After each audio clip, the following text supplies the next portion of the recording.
10 Deadliest Gunslingers in the History of Old West. Ever heard of a dentist who was also a deadly gunslinger? Or a devout Mormon who was known as the Destroying Angel? The Wild West wasn't just cowboys and saloons. It was filled with complex characters, legendary outlaws, and shocking contradictions. Join us as we explore the lives of some of the most infamous figures of the Old West, from notorious killers to surprisingly multifaceted personalities. Doc Holliday. All right, folks, let's talk about Doc Holliday, a name whispered with awe and fear across the dusty plains of the Old West. He wasn't just some wild-eyed gunslinger. He was a complex character, a man of contradictions. He was a dentist, a gambler, and yes, one of the deadliest shots the West ever knew. First off, forget the Hollywood image. This wasn't some rugged cowboy. Doc Holliday, born John Henry Holliday, was a sophisticated man, a dentist by trade who earned his DDS degree before his life took a decidedly different turn. But that sharp mind and steady hand weren't just for pulling teeth, they were perfect for wielding a cult peacemaker. At just 15, tuberculosis, the consumption laid its icy grip on him, a grim specter that would haunt him his entire life. Seeking a gentler climate to escape the disease's clutches, he eventually crossed paths with the Her brothers, forming an alliance that would shape history. Tombstone, Arizona became his stage. The gunfight at the OK Corral. That legendary showdown cemented his place in history. He wasn't just present, he was a key player, taking a bullet to the hip in the chaotic melee. But that was just one chapter. Following the murder of Morgan, her Doc joined Wyatt on his relentless vendetta ride, a bloody trail of vengeance across the territory. Now, it's important to remember, Doc's journey west wasn't solely driven by his health. He had a fiery temper and a hair trigger, forcing him to flee Georgia, leaving behind a reputation as a man not to be trifled with. Interesting fact, he was related to Margaret Mitchell, author of Gone with the Wind. Talk about a family history. He even maintained a close relationship with his cousin Maddie, even after she took her vows as a nun. Many claim he killed numerous men, but he often claimed self-defense, sometimes aiming strategically at his opponent's gun hand, neutralizing the threat swiftly and decisively. This wasn't some bloodthirsty maniac. It was a calculated response to a very dangerous world. He lived a life of high stakes, owning a dental practice, a saloon, and even a silver mine at various points. Even his relationship with Colorado Governor Frederick Walker Pitkin is a fascinating tale. Pitkin refused to extradite Doc back to Arizona to face murder charges, a testament to the man's influence, or perhaps just the governor's understanding of the situation. In his final days, consumed by illness, he sought solace and treatment in the vapor caves of Glenwood Springs, Colorado, seeking spiritual guidance from Father Downey at St. Stephen's Catholic Church. He died penniless at the young age of 36, a far cry from the riches he'd once known. And let's set the record straight. Doc Holliday didn't kill Johnny Ringo. His long-term companion, Big Noose Kate, actually had a fling with Ringo for a while, adding another layer to this already complicated story. But the number of men he did kill, especially during his time riding with Wyatt, remains a matter of debate and historical. Orrin Porter Rockwell? Now let's talk about Orrin Porter Rockwell, a name that whispers through the canyons of Old West history. They called him the Destroying Angel. And that wasn't just for show. This man was a deadly gunslinger, known for taking down outlaws left and right. But there was more to Rockwell than just his lethal reputation. He was a devout Mormon, a staunch believer who served as a bodyguard and trusted messenger for both Joseph Smith and Brigham Young, the leaders of the Mormon Church. Think about that, a hardened killer, a man who spilled blood freely, also deeply committed to his faith. It's a fascinating contradiction. He even risked his neck trying to help Smith escape from Liberty Jail. A daring and dangerous mission. Legend has it that Joseph Smith himself prophesied Rockwell's survival, claiming that as long as he kept his hair long and stayed true to his faith, no enemy could harm him. And remarkably, Rockwell survived countless dangerous situations, seemingly proving the prophecy true.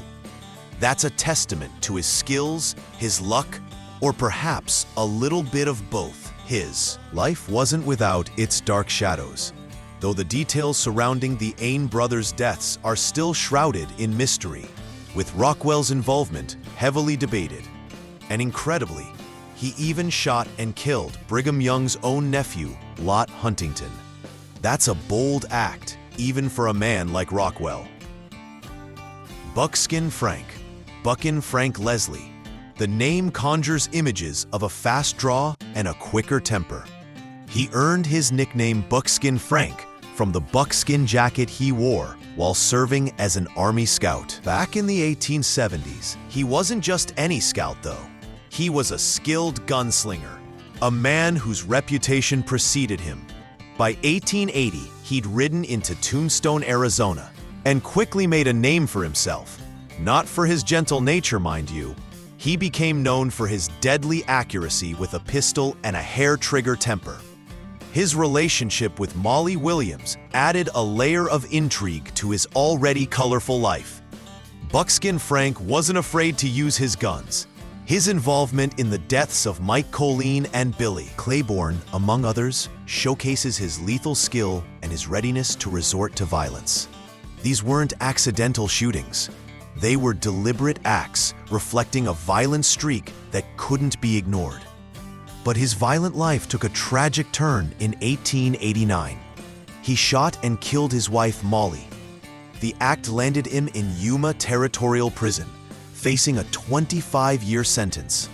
A long time to reflect on choices made. However, after only 7 years, he was paroled. The intervention of a woman who later became his wife played a significant role in his release after prison. Buckin Frank seemed to mellow, leading a quieter life, a stark contrast to his earlier years. He largely disappeared from public records around 1922, leaving behind a legacy as a skilled gunslinger and a complex, violent figure of the Old West. Which of these Wild West figures surprised you the most, and why? Johnny Ringo. Johnny Ringo. The name echoes through the annals of the Wild West, a figure shrouded in mystery and speculation. He wasn't just another outlaw, he was a Shakespeare-quoted gunslinger, a man of contradictions. His early life is shrouded in some obscurity, but we do know that tragedy struck his family early on in 1854. On the grueling California Trail, his father died in an accident, leaving a young widow and 5 children to fend for themselves. Witnessing that at just 14 years old undoubtedly left a mark on young Johnny, shaping his outlook on life. Even then, he reportedly demonstrated a remarkable skill with firearms. For a time, his life remains rather vague until he pops up in Texas around 1875. Already involved in skirmishes with the law, he drifted, moving between Tombstone, Arizona and New Mexico, a restless spirit. Always on the move, he was described as moody, unpredictable, and surprisingly audit. A man who wasn't just capable of violence, but also appreciated the beauty of Shakespeare's words. A startling juxtaposition. Tombstone became a significant part of his story in 1879. He returned, and this is where things get interesting. His paths crossed with the legendary Herb brothers and the equally notorious Doc Holliday. A showdown between Ringo and Holliday seemed inevitable, a clash of titans, but ironically, they missed each other during the infamous gunfight at the OK Corral, a missed opportunity for a legendary duel. Then in 1882, the mystery deepens. Johnny Ringo was found dead near Tombstone, A gunshot wound to the head, officially ruled a suicide. The circumstances surrounding his death sparked intense speculation, fueled by rumors and competing narratives. Wyatt Earp himself claimed responsibility, adding another layer to this already complicated tale. Did Doc Holliday finally get his revenge, or was it one of Ringo's many enemies? To this day, the truth remains elusive, leaving Johnny Ringo's death as a lasting question mark in the history of the Wild West. Bass Reeves, born into slavery in 1838, his early life was defined by hardship and oppression. He and his family were owned by George Reeves, but Bass wouldn't be held down. He escaped, finding refuge among the Creek and Seal people in Indian Territory. That experience, living among Native American tribes, would prove invaluable later on. After emancipation, he found his footing, becoming a farmer in Arkansas and starting a family with Nellie Jenny, eventually having 11 children. But his greatest impact would come later, a chapter of his life that's truly remarkable. In 1875, Judge Isaac Parker, a powerful figure in the Old West, appointed Bass Reeves as a deputy U.S. Marshal. This was an unprecedented moment in history. Reeves became the first black deputy U.S. Marshal west of the Mississippi River. This was revolutionary. A black man holding a position of such power and authority in a time of rampant racial prejudice in the Old West. His intimate knowledge of Indian Territory, his fluency in several Native American languages, and his sharp instincts made him uniquely suited to apprehending dangerous fugitives. Over 3 decades, he brought over 3,000 criminals to justice, an incredible feat. And in self-defense, he killed 14 outlaws. This wasn't about bloodlust. This was about bringing dangerous criminals to account. He was known for his relentless pursuit of justice, tracking down notorious outlaws like Tom Story. Amazingly, despite being illiterate, Reeves possessed a photographic memory, memorizing warrants read to him. His reputation for integrity and fairness was unmatched. He wasn't above the law. He even arrested his own son when necessary, demonstrating his unwavering commitment to justice. When Oklahoma became a state, Bass Reeves continued his service, this time as a police officer in Moosie, serving until his death in 1910. Bass Reeves's life is a testament to perseverance, a powerful story of a man who overcame unimaginable adversity to become a legend of the American West. Annie Oakley. Annie Oakley, Little Shot.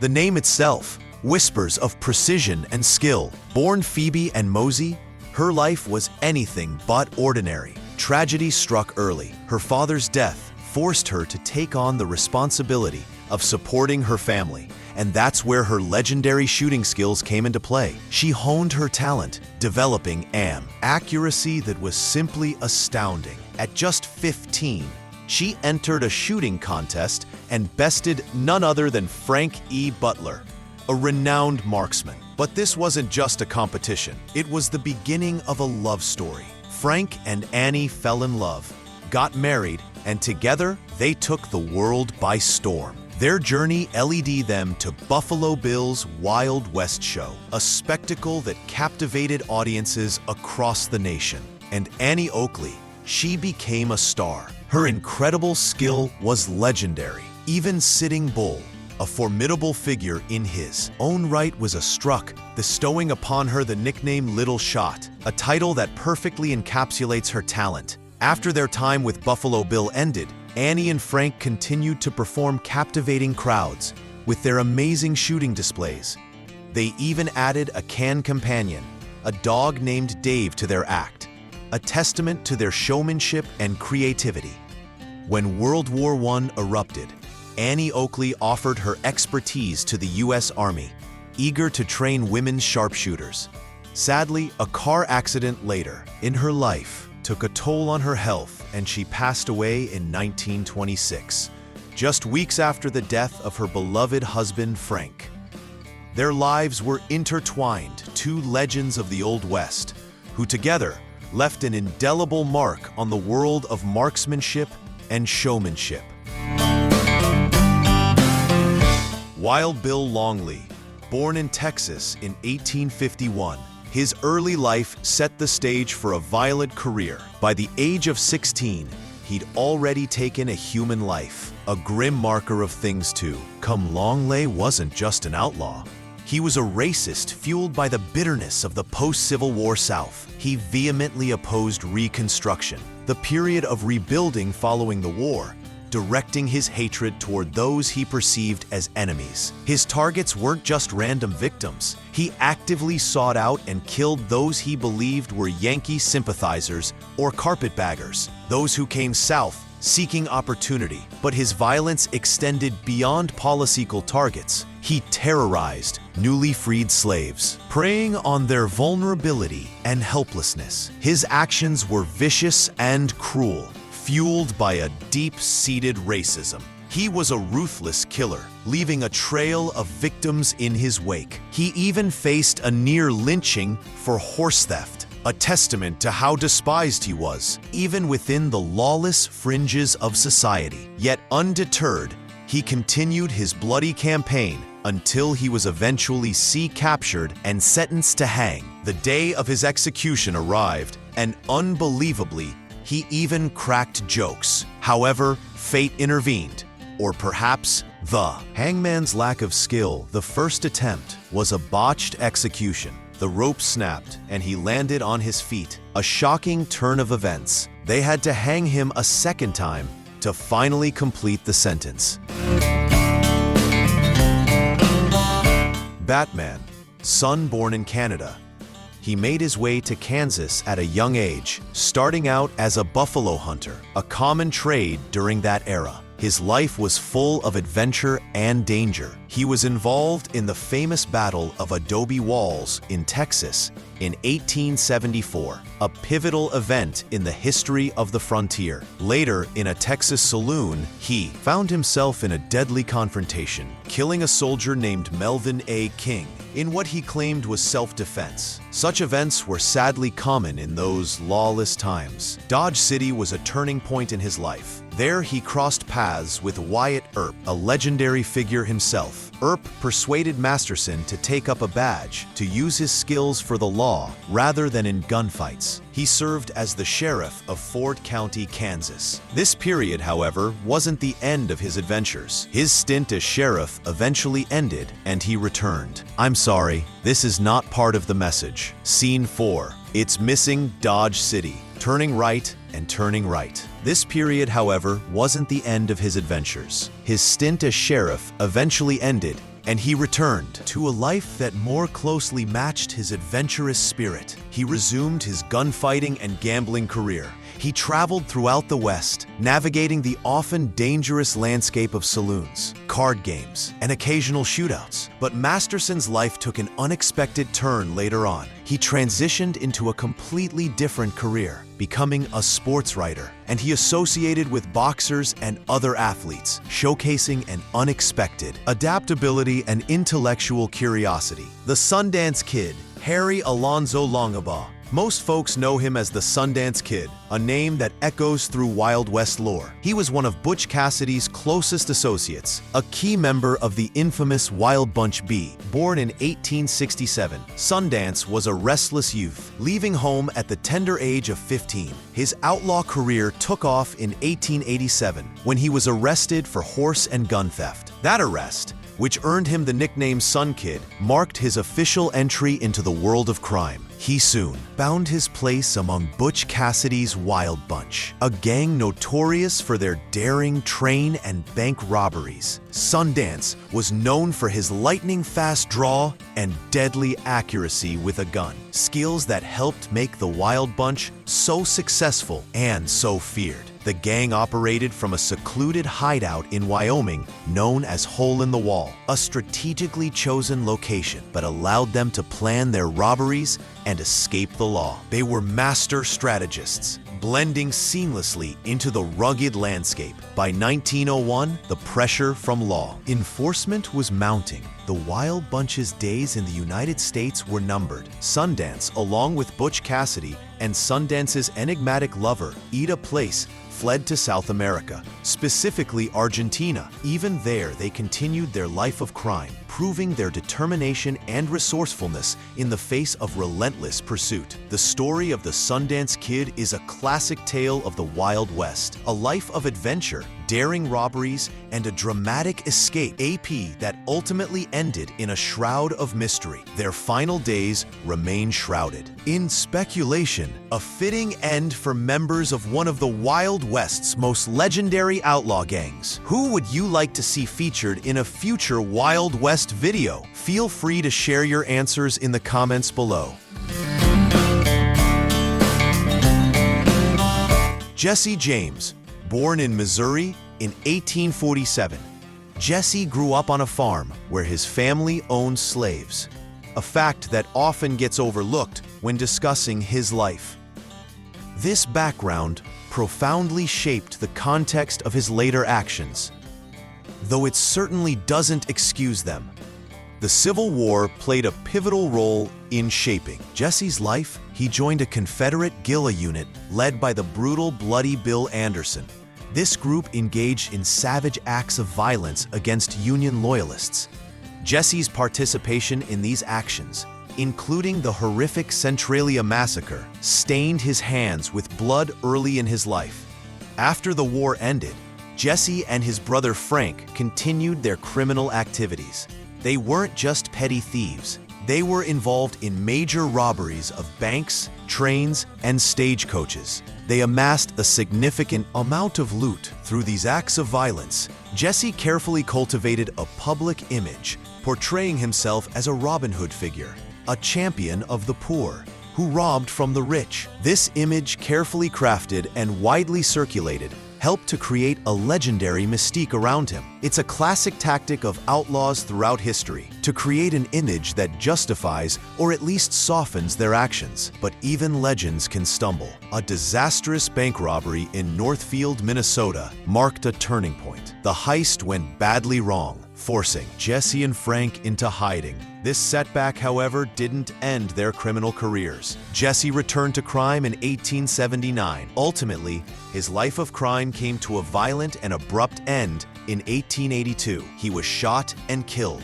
not by a lawman, but by Robert Ford, a member of his own gang. This act, a shocking betrayal, cemented Jesse James's place in history, forever shrouded in a mixture of infamy, legend, and the TRA consequences of a life dedicated to violence.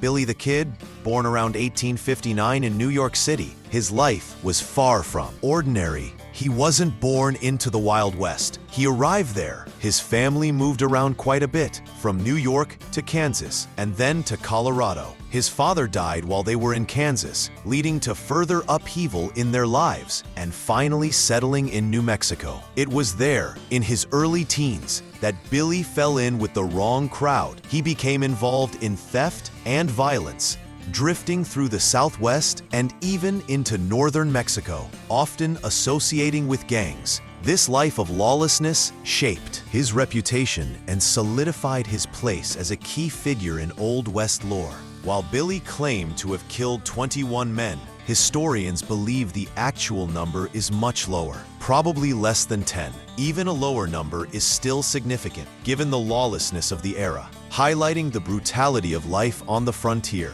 At the age of 21, Billy the Kid's life came to an end at the hands of Sheriff Pat Garrett. This event is well known, and Garrett's capture and killing of Billy the Kid are arguably even more legendary than Billy's life itself. But the path to that final showdown was full of daring escapes and criminal acts. In December 1880, Garrett captured Billy. He stood trial for murder in Melilla, New Mexico in April 1881 and was found guilty, sentenced to hang. But Billy wasn't one to go quietly. He made a daring escape from jail on April 28th, killing 2 deputies in the process. This escape only cemented his reputation as a formidable and audacious outlaw. His freedom was short-lived. Tracked down by Garrett, Billy was ambushed and killed at Pete Maxwell's ranch on the night of July 14th. His death, though violent, solidified his status as one of the most iconic figures of the Wild West.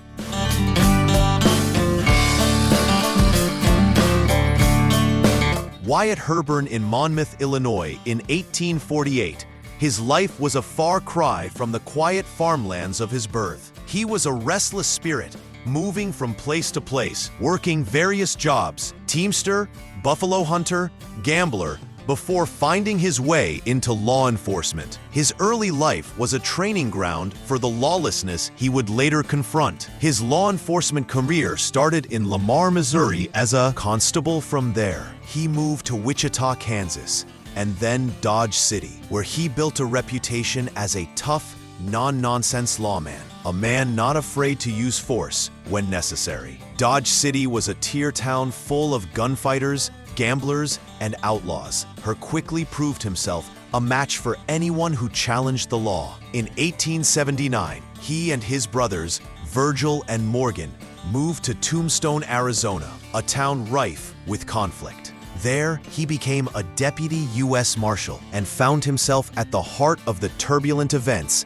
that defined town. The pivotal moment, of course, was the gunfight at the OK Corral on October 26, 1881. This event solidified his place in history, a short but intense clash that left 3 outlaw cowboys dead and irrevocably changed the course of Tombstone and Earp's life. The aftermath was far from peaceful. His brother Morgan was assassinated, and Wyatt himself faced numerous threats and legal battles. He eventually left Tombstone, seeking a life away from the constant threat of violence. He moved to various locations, including San Francisco and Nome, Alaska, where he pursued business ventures and mining. His later years were spent in Los Angeles, far from the dusty streets of Tombstone, where he occasionally acted as a consultant on early Western films, lending his real-life experiences to Hollywood's romanticized version of the Wild West. He died in 1929